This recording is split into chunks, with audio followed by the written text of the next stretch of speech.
Hello again, this is Sam Houston, and welcome to My Front Porch. In the land of the free and the home of the brave, Americans cherish their individual liberties. This seems to be particularly apparent when it comes to the right to bear arms, free speech, freedom of religion, and the pursuit of happiness. These rights are the bedrock of our democracy, symbolizing the hard-won independence from tyranny, oppression, and undue governmental interference. Yet as we revel in this freedom, it's essential to recognize they come with responsibility, the need for sacrifices to sustain the social contract that binds us all.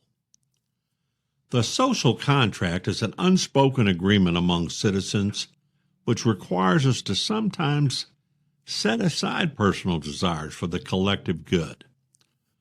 Whether it's paying taxes to fund roads and schools, serving on juries, or abiding by laws that protect public health, these acts of sacrifice ensure that our society functions smoothly. It means exercising rights within a framework that respects others' freedom. Our military service embodies this balance. Service members relinquish some personal liberties to defend the nation, embodying the ultimate form of sacrifice for collective security and freedom. Their commitment reminds us that freedom is not free. It is maintained through dedication and sometimes personal compromise. In everyday life, sacrifices might mean upholding community standards, respecting others' rights, or contributing time and resources to cause greater than ourselves. These actions reinforce the social fabric that allows our freedom to flourish. As Americans, embracing our freedoms also means understanding their limits and the sacrifices necessary to protect them for future generations. It's about recognizing that true liberty isn't just individual privilege, it's a shared responsibility. By making thoughtful sacrifices, we uphold the social contract, ensuring that the promise of freedom remains strong, resilient, and inclusive for all. Texas Governor Greg Abbott recently signed a bill banning students from using cell phone in school. House Bill 1481 requires public school districts or open enrollment charter schools to adopt and implement policies prohibiting students from using personal communication devices during school hours. Devices are defined as cell phones, tablets, smartwatches, radio devices, paging devices, or any other electric device capable of telecommunication or digital communication. Under the bill, schools must either prohibit students from bringing devices on campus or find a way for students to store them while on school property. Schools are required to have consequences in place for students who are found using devices. Exceptions will be made if a student has a doctor's note or if a device is needed to comply with health or safety requirements. Almost immediately, and in response to the new law, I've read comments on social media from parents who believe it is a God-given right for their child to have a phone in their possession.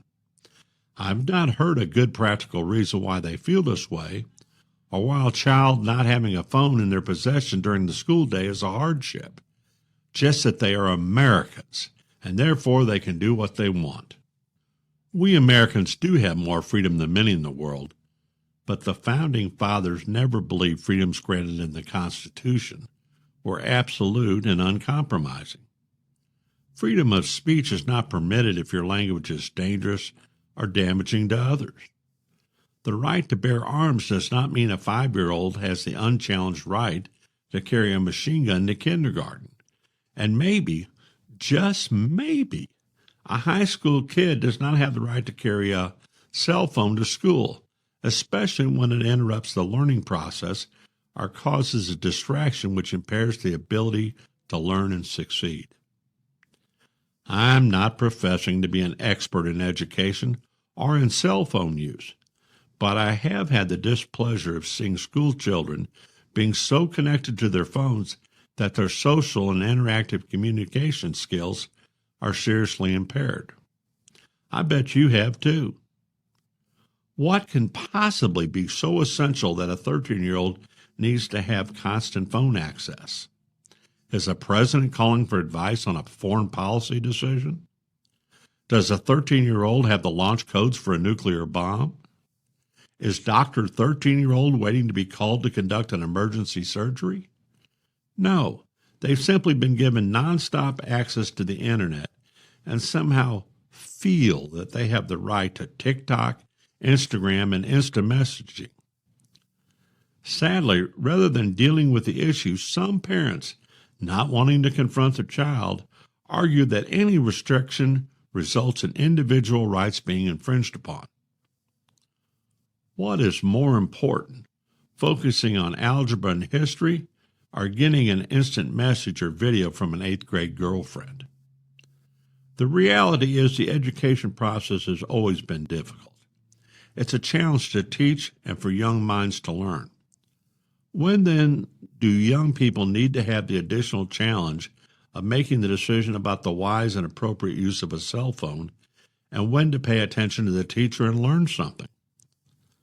This much is true. Test scores have receded, and the U.S. keeps falling behind the rest of the world. Maybe it's time to have students focus on going to school and learning rather than seeking to become an influencer on social media. Maybe parents who believe they should have uninterrupted access to their child need to homeschool their children, or realize that to learn, the fewer distractions, the better. Every student has a responsibility to attend school, do the best they can, and be all they can be. Taxpayers bore the expense to build the schools, hire the teachers, and buy the books. They did so out of an obligation to keep our society educated and strong. Whether they know it or not, students have an obligation to seize that opportunity. In the future, they'll need to assist the yet unborn next generation and provide them with the same opportunity to be educated.